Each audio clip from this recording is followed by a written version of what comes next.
So I just mentioned that when Professor Kaplan was speaking about spillers and the question of parta sequitur ventrum, I heard this phrase, the community of slaves, which brought to mind the echo of Angela Davis's essay, The Black Women's Role in the Community of Slaves. So I wondered if there might be a conversation about Davis's work that has perhaps been canonized within the Marxist feminist tradition, both the Black women's role in the community of slaves, the question of reproductive, what might be called affective labor, but also I believe the final essay on women, race, and class and the approaching obsolescence of housework. And when Professor Weeks was speaking, I also heard this echo, which I actually never really noticed before, of obsolescence, or the obsolete, both in Our Prison's Obsolete and in her discussion of housework, which I actually never thought of before your two papers together. So thank you for that, helping me make that connection. So I just maybe wanted to, yes, so that's the question. It's been a long day. So, and it's actually a really amazing and expansive and ambitious question, so I don't think I'm going to do full justice to answer, but I'll start where I can, and then Kathi can say it. I'll start with this. So yes, that was absolutely a reference to Angela Davis's Black Women's Role in the Community of Slaves. And it was also at the same time a reference to what Davis is, very gently working in relation to, right? Which is the emergence of this kind of civil rights era new Black historiography of chattel slavery that, it's the sort of Easy, lesson game, Sterling Stuckey historiography, which is the early historiography of slavery that imagines slaves not as, sort of Elkin Sambo, but as these kinds of resistant figures who are producing, kind of political and social community of, memory, history, and political agency, but which, in doing so, produces precisely this notion, right? All of those texts rely upon this sort of construction of Black women in slavery as, not the people who engage in reproductive labor to actually reproduce enslaved communities, but actually who, through their reproductive labor within the plantation household, actually are the linchpin for the maintenance of white supremacy, right? The man, basically, right? The man, right? This is who Black women become within that early narrative of the community of slaves as a community of political resistance. So, when I raise that, part of what I'm trying to do is to point to the fact that Davis's article, which is often read by feminist scholars, in the correct context of the Moynihan report, right?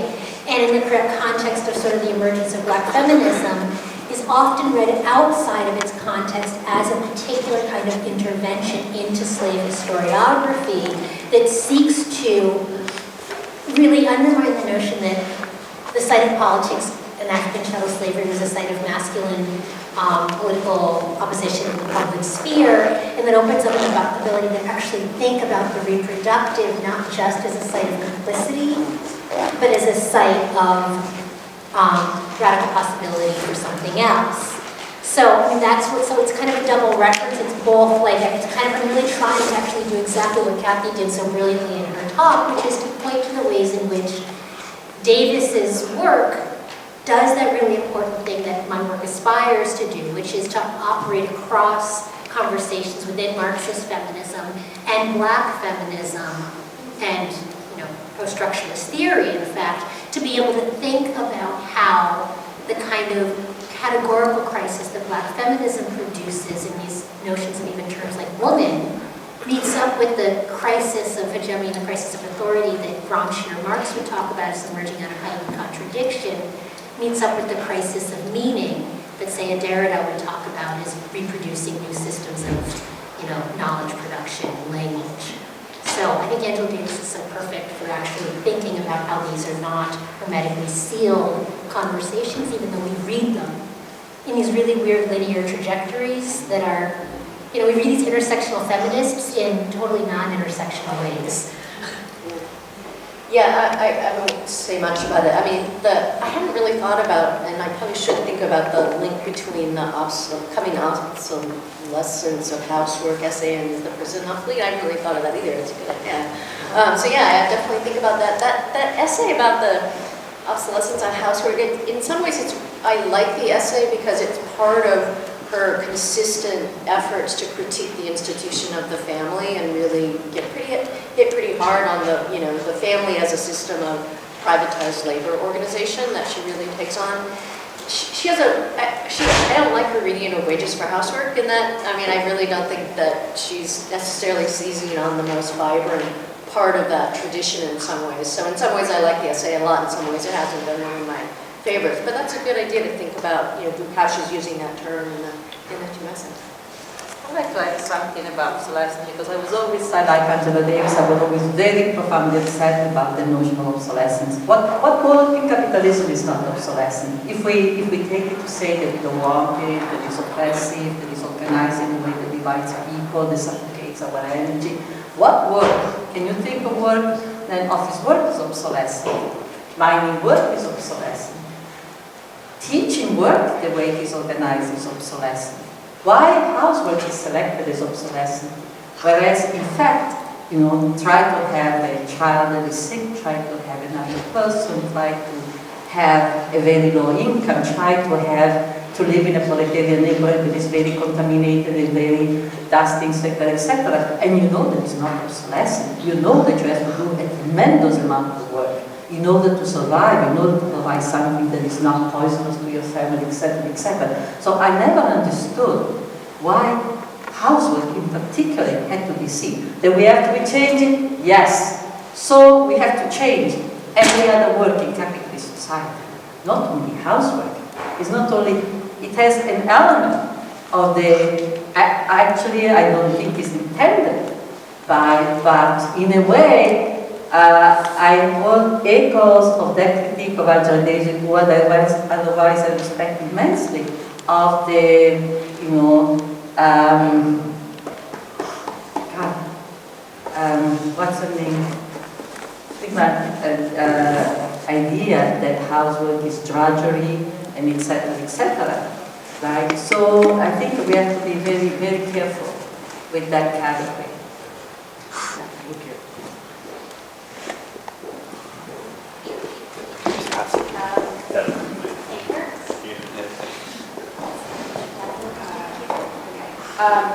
I think we actually just have time for one question, really. Unfortunately, we're on the... Or maybe, you know, one thing you could do is just have people like very quickly say, this is the question I would ask if I had time, just so you can kind of see what you're saying and just do it real quick. So you can kind of register. Thank you.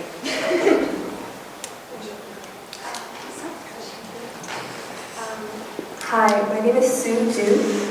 I'm a junior at RISD, and listening to Silvia Federici's last closing comments and just the discussion about how we should strive to find a solution that will actually result in lasting change, made me think about, and her discussion about the environment and not to push change to tomorrow, it actually made me think of like what you said about not smashing the family, but expanding our family. And transforming it in the process. Of course, the extension also means a transformation of relation. Yeah, I took that to mean like expanding what we care about and like what we take responsibility for, and what we feel we are responsible for.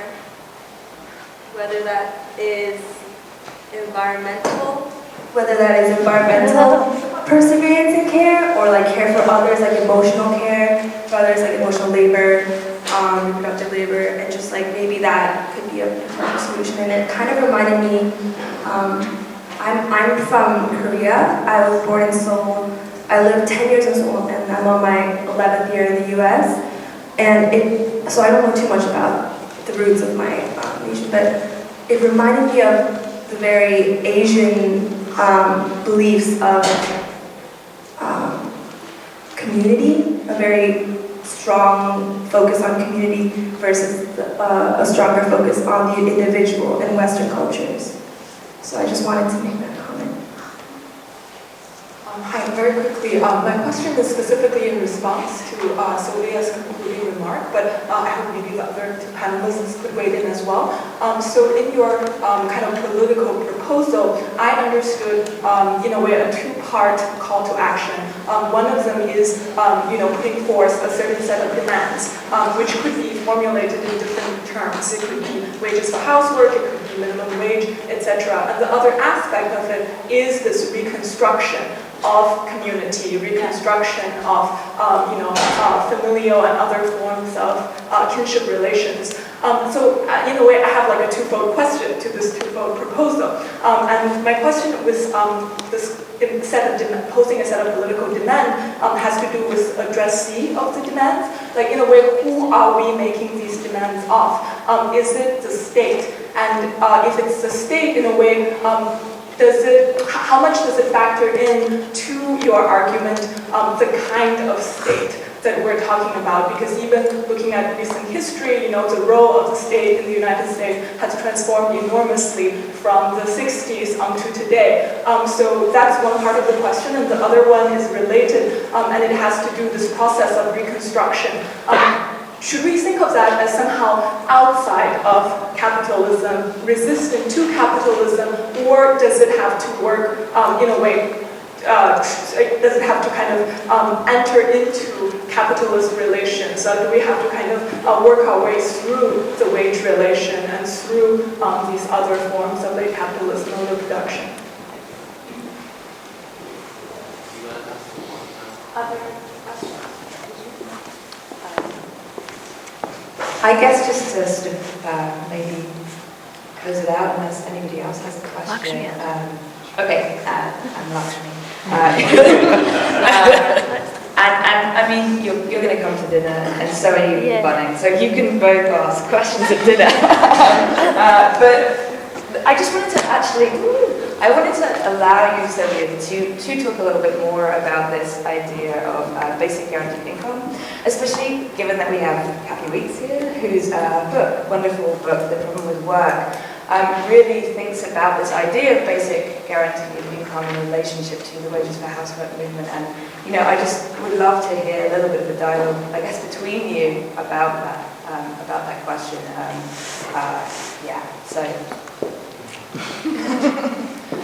Well, first of all, I just actually want to say something about the question of reclamation. What I had in mind before I was talking about reconstruction, I had in mind the experience that is now happening, what some call the silent revolution.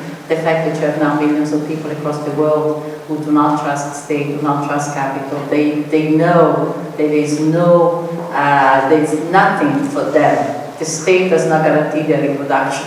And they know that capital does not guarantee their reproduction, and they're now building a world collectively, reclaiming land, struggling, building streets, building homes, struggling with the state, but to claim things, but not to demand that they organize their life, right? To claim, for example, space, land, control over water system, and other forms of wealth. So there's a process of reclamation that is taking place across the world. But there's also a process of construction, right? What we call reproductive commons. People are building new relations. And these are not small-scale experiments. We're talking about hundreds of thousands of people. If you go to different parts of Latin America, if you go to the main cities of Latin America, you will find thousands and thousands of people now living in the way. They're called shanty towns, they're called favelas, they're called villas in Argentina, but you feel the process of reclamation here. That, I think, is extremely, this, I think, is where the new in the world is beginning to emerge. That's my conception, which does not, we are not there here in the United States, so I'm saying the struggle around wages is still important, and not only in the United States. And the question, of course, is what forms the struggle is taking.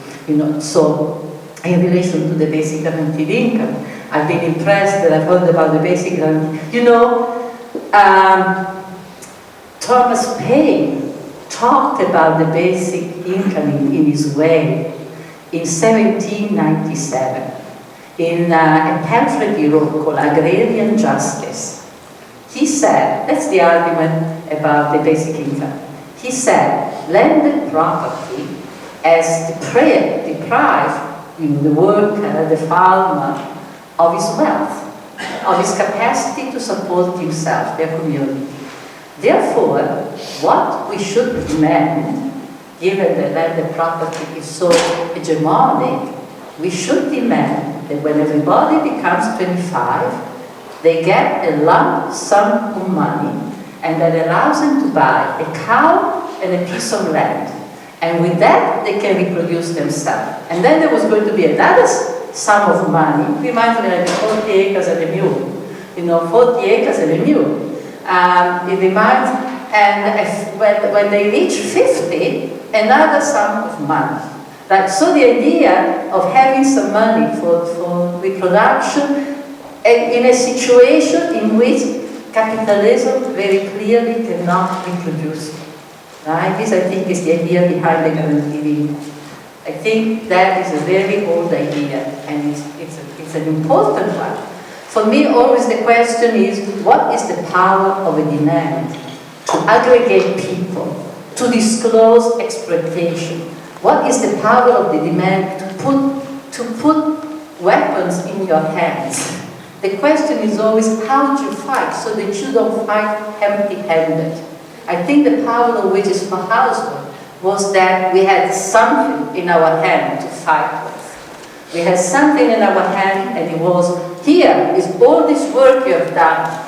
You look at the bridges, behind those bridges that you've built, there are women, who have produced the workers who built those bridges. Right? This was the power of our demand. It was not, oh, give us the money and we'll do this work. We have done the work. We want to reclaim the wealth. Right? I'm questioning the power of the basic income to have that possibility of aggregating people, and above all, that possibility of disclosing the fact that we are already working. My fear about the basic income is that the basic income becomes a way to yet draw another curtain on the work that we're already doing. That it becomes a way, when we say income without work, it becomes a way to draw a curtain of a whole area of exploitation that is there, and a whole area of work that is there. So income without work, but we are working. We are doing that work. It's not valorizing the work as such, but to say we are doing it, and it is exposing a whole relationship and a whole reality of how capitalism reproduces itself, that I think is extremely important. This is way too big of a debate to do. So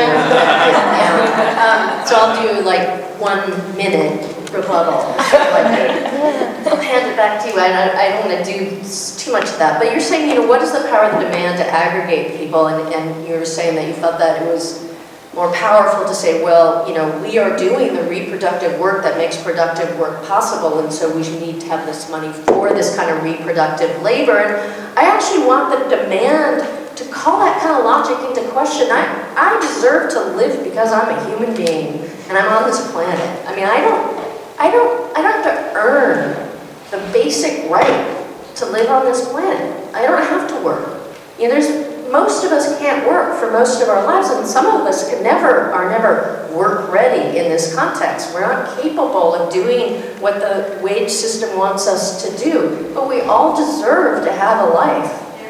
And so I actually want to call that logic into question and use the demand as an opportunity to really focus more on the complete inadequacies of a wage system that doesn't account for the kind of more narrowly reproductive labor as we've been talking about it, but all of the activities we engage in to reproduce ourselves, from getting educated to taking care of ourselves at night to making social networks, all of these things that the wage system does not remunerate us for, but uses, right? Makes use of it, but doesn't pay us for it. And that's the kind of logic, that's the power of the demand, and I think it has the potential to aggregate a lot more people if we don't frame it in terms of the logic of reproduction and production, terms that I find very, very important as analytics.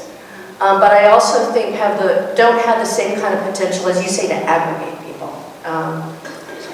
Only one word. It would be great to have the power to say, we are alive, we want the world. Absolutely. The question is, we are in a struggle. We are in a struggle, and the question is, with what power do we struggle? That means thinking about the relationship to other forms of struggle, the coalition, etc., etc.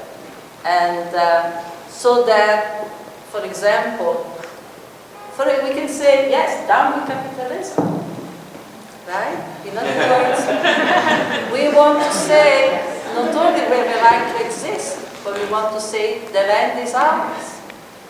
We are saying the waters are ours, the forests are ours. It's absolutely true. The question is how to organize a struggle that cannot be used against us in a divisive way. When we have maybe more social power, we will be able to say, forget it, we don't need to make our work count. I think it's the question of a transition demand to building that. This is why also the question of the commons is so important.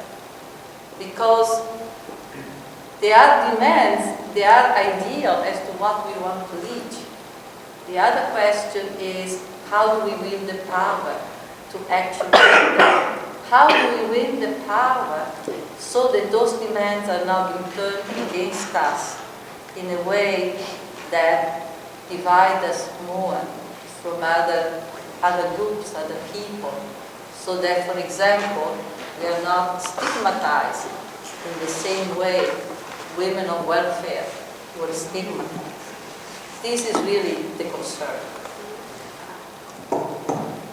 So this is not my, what I do, but I think I want to kind of see what happens when we introduce a little bit of thinking about race into this conversation. Because, one of the things that really strikes me as the real debate here, I think, is what happens when we imagine that the conditions for life are deservingness, right? And this is something that, we can talk about what it means to recognize work or to acknowledge work, but part of the reason I look at slavery is not just because, I think it's important and blah, blah, blah, and I'm black and all those things that people imagine is why you study slavery. But part of the reason I look at slavery is because what it really does is it breaks down this notion that there is some place we know, as Kathi was saying, where labor stops, right? That when we talk about the labor that the slave does as a commodity, breathing is that labor. Giving birth is that labor. Having sex is that labor, right? It is all that labor. In the same way, when we talk about the work that a prisoner does for U.S. racial capitalism, sitting in a cage 23 hours a day does that work. And the fact is, we can parse it and parse it and parse it, but what we eventually get to is the point that the more objectified of a body form you are, the more that we see the ways in which your very existence only functions, not for anything of value it is imagined to have, but for whatever value can be extracted from it by the state.